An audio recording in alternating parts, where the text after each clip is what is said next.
Picture पूरी clear हो जाएगी कि हादसा कैसे हुआ। ये मैं खड़ा हूं, आपको दिख रहा हूं, रेलवे ट्रैक मेरे आगे आपको नजर आ रहा होगा। अब देखिए कितने ट्रैक दिख रहे हैं, ट्रैक 1, ट्रैक 2, ट्रैक 3, यानी 3 ट्रैक थे वहां पर, 3 ट्रैक थे। एक ट्रैक पर पहले से आपको क्या नजर आ रही है, मालगाड़ी। एक ट्रैक पर आप देखिए मालगाड़ी खड़ी है, उसके आगे देखिए लूप लाइन है। लूप लाइन क्या होती है, ट्रैक चेंज करने के लिए लूप लाइन का इस्तेमाल करते हैं। उसके आगे सामने देखिए कोरोमंडल एक्सप्रेस आ रही है, दूसरे ट्रैक पर आगे आती है और सिग्नल देखिए रेड है। रेड सिग्नल होने के बावजूद वो क्या करती है, लूप लाइन में चली जाती है। और लूप लाइन में जाने का मतलब, क्योंकि उसे सिग्नल नहीं मिला इसलिए वो लूप लाइन में गई और वहां जो मालगाड़ी पहले से खड़ी थी वहां जाकर टकरा गई। लूप लाइन जहां ट्रेन पास हो, जिस रास्ते से या खड़ी की गई हो वहां मालगाड़ी खड़ी थी।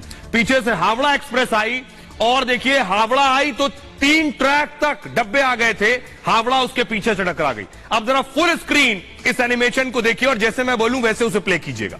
फुल स्क्रीन देखिए, इसे प्ले कीजिए। ये आपके सामने आ गया है, देख रहे हैं आप, 3 ट्रैक आपको नजर आ रहे हैं। मालगाड़ी पहले से खड़ी हुई है, आपको दिख रहा है। एक लूप लाइन दिखा रहा है, ट्रैक आपको, ये लूप लाइन ट्रैक चेंज करने के लिए होता है। सामने से कोरोमंडल आ रही थी, ग्रीन सिग्नल नहीं रेड सिग्नल था, और रेड सिग्नल होने के बाद उसे लगा गाड़ी रोकनी है तो उसने किनारे लूप लाइन में रोक दी गाड़ी। यही करते हैं, लूप लाइन में पहले से कौन सी गाड़ी खड़ी थी, पहले से खड़ी थी मालगाड़ी, और 3 ट्रैक तक कोरोमंडल के आके डब्बे 3 ट्रैक तक आकर गिर गए, यानी तीनों ट्रैक घिर गए थे। अब तीसरे ट्रैक पर आ रही थी बेंगलुरु हावड़ा, हावड़ा आगे बढ़ी तो ट्रैक पर डब्बे पड़े थे, वो भी हादसे का शिकार हो गई। ऐसे हुआ यह हादसा। फिर से एक बार जरा प्ले कीजिए, दर्शक आसानी से समझ सके। ये 3 रेलवे ट्रैक दिख रहे हैं, 1, 2 और 3, और तीसरे ट्रैक पर देखिए पीछे मालगाड़ी खड़ी है, ये यही खड़ी थी, वेट कर रही थी। दूसरी तरफ से दूसरा जो ट्रैक था सेंटर वाला, इससे कोरोमंडल आ रही थी। कोरोमंडल को दरअसल रेड सिग्नल दिया गया, आगे जाने की मनाही थी, तो उसने क्या किया, लूप लाइन ले ली।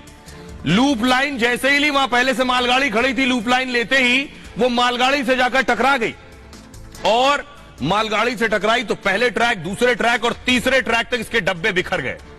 पीछे से आ रही थी हावड़ा जो तीसरे ट्रैक पर थी। अब जब तीसरे ट्रैक पर पहले से डिब्बे थे तो हावड़ा एक्सप्रेस भी आकर हादसे का शिकार हो गई। ऐसे हुआ यह हादसा। अब मैं आपको बताने जा रहा हूं कि आखिर उन लोगों को सुनवाने जा रहा हूं मैं आपको जो उस वक्त ट्रेन में मौजूद थे, जिन्होंने अपनी आंखों से हादसा देखा, वो मंजर देखा, रूह कपा देने वाली तस्वीरें देखी कि अमूमन हम आप ट्रेन में सफर करते हैं, हमें नहीं पता कब क्या होना है। उसी तरह वो लोग भी जब ट्रेन में बैठे, उन्हें भी नहीं पता था कि अगले क्षण क्या होने वाला है। शाम को 6:50 का वक्त, लोग सोने लेटने की तैयारी कर रहे थे, बैठने की तैयारी कर रहे थे। बहुत खतरनाक सीन था। मतलब हम लोग जो है ना आपस में बैठे हुए थे, उसी समय जो है ना अचानक से लगा कि गाड़ी पटरी से उतर गई। बहुत भयानक करके आवाज आया, आदमी इधर उधर तितर बितर हो गया, पूरा खत्म हो गया। आइए अब मैं आपको बताता हूं, इस हादसा की जो गूंज है पूरी दुनिया में सुनाई दी। इतना बड़ा यह हादसा था, प्रधानमंत्री नरेंद्र मोदी ने सबसे पहले लिखा, ओडिशा में ट्रेन हादसे की घटना से बहुत व्यथित हूं। दुख की इस घड़ी में मेरी संवेदनाएं शोक संतप्त परिवारों के साथ हैं। घायलों के जल्द स्वस्थ होने की कामना करते हैं। सिर्फ पीएम मोदी नहीं, पूरी दुनिया ने रिएक्ट किया इस हादसे पर। 280 जाने गई हैं, पूरी दुनिया इस पर बात कर रही है, इस बड़े हादसे पर। देखिए जरा, जो बाइडेन अमेरिका के राष्ट्रपति ने इस हादसे पर दुख जताया। उन्होंने कहा, पीड़ित परिवारों के प्रति मैं संवेदना जाहिर करता हूं। दुख की इस घड़ी में हम भारत के साथ हैं। पुतिन, रूस के राष्ट्रपति पुतिन ने लिखा, जिन्होंने अपनों को खोया है उनसे मेरी सहानुभूति है। घायलों के शीघ्र स्वस्थ होने की मैं कामना करता हूं। व्लादिमीर जेलेंस्की, राष्ट्रपति यूक्रेन के, उन्होंने लिखा, मैं हिंदुस्तान का दर्द समझ सकता हूं।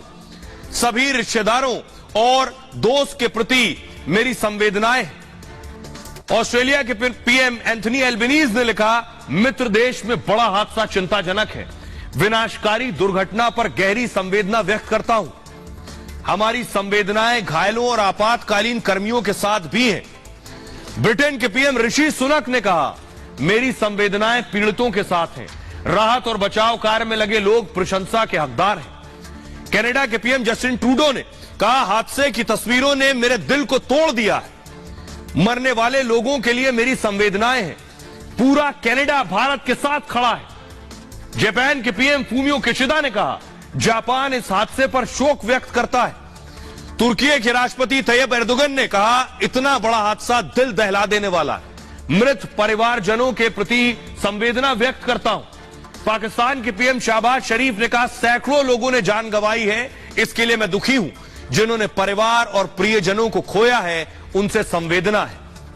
ताइवान की राष्ट्रपति त्साई इंग वेन ने कहा, पीड़ित परिवारों के प्रति गहरी संवेदना है। ताइवान दुख की घड़ी में भारत के साथ खड़ा है। संयुक्त राष्ट्र के महासचिव एंटोनियो गुटेरेस ने कहा, भारत में ट्रेन दुर्घटना से बेहद दुखी हूं।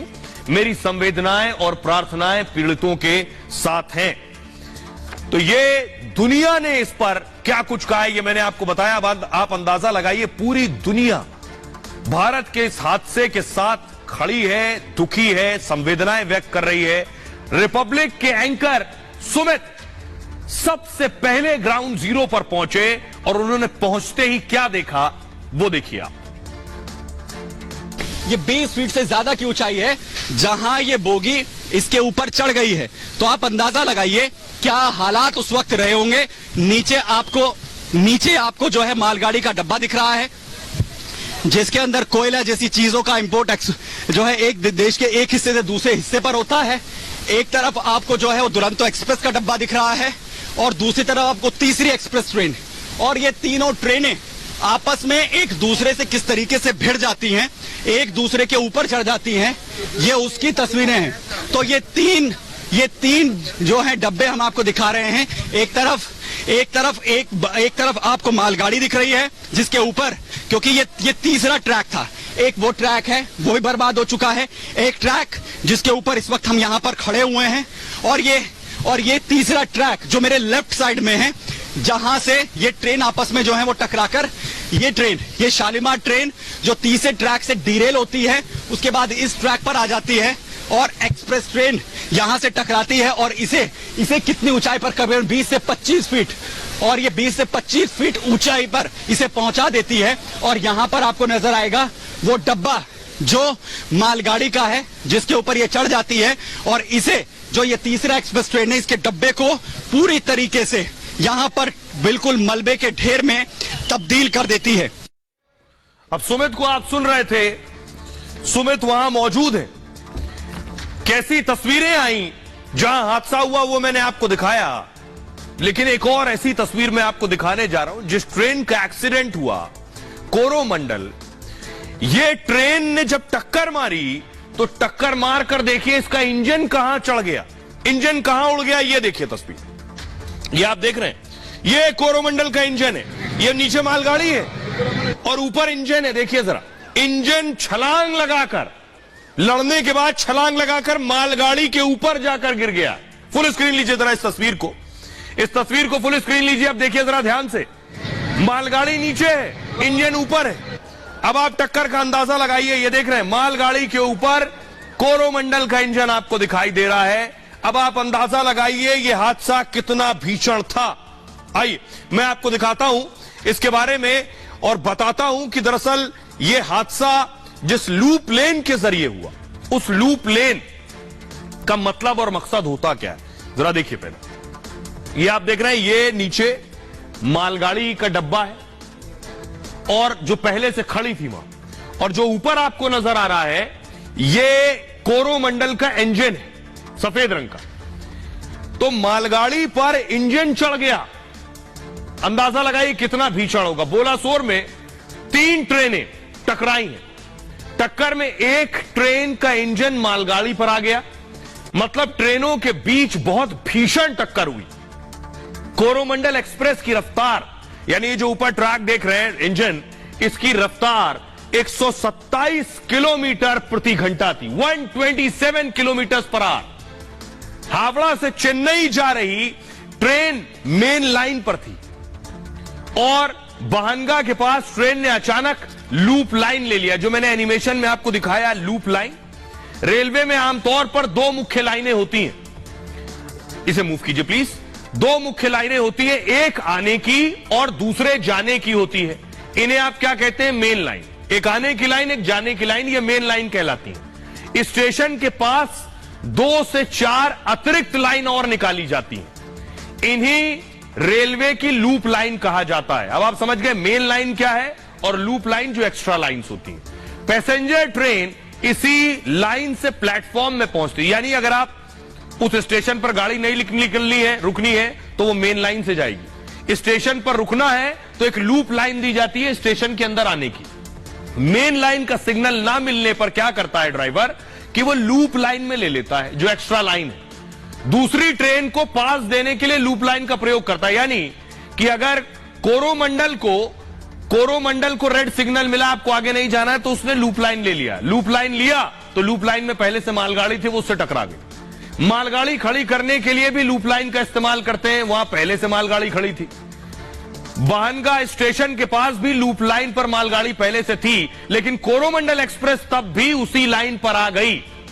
लोको पायलट यानी ट्रेन का जो पायलट है, जब तक ये समझ पाता तब तक टक्कर हो चुकी थी। कोरोमंडल एक्सप्रेस के 21 डब्बे पटरी से उतर गए। न सिर्फ पहली पटरी बल्कि तीनों पटरियों पर बिखर गए। कुछ डिब्बे दोनों मेन लाइन पर पहुंच गए और उन्हीं मेन लाइन पर बेंगलुरु हावड़ा भी आ रही थी। आइए अब हम आपको दिखाते हैं, सीधे लिए चलते हैं। ये जो आपने तस्वीरें देखी कि मालगाड़ी के ऊपर कोरोमंडल का इंजन है, हमारे सहयोगी की रिपोर्ट देखिए उसी इंजन के बाहर से जो मालगाड़ी के ऊपर चढ़ा।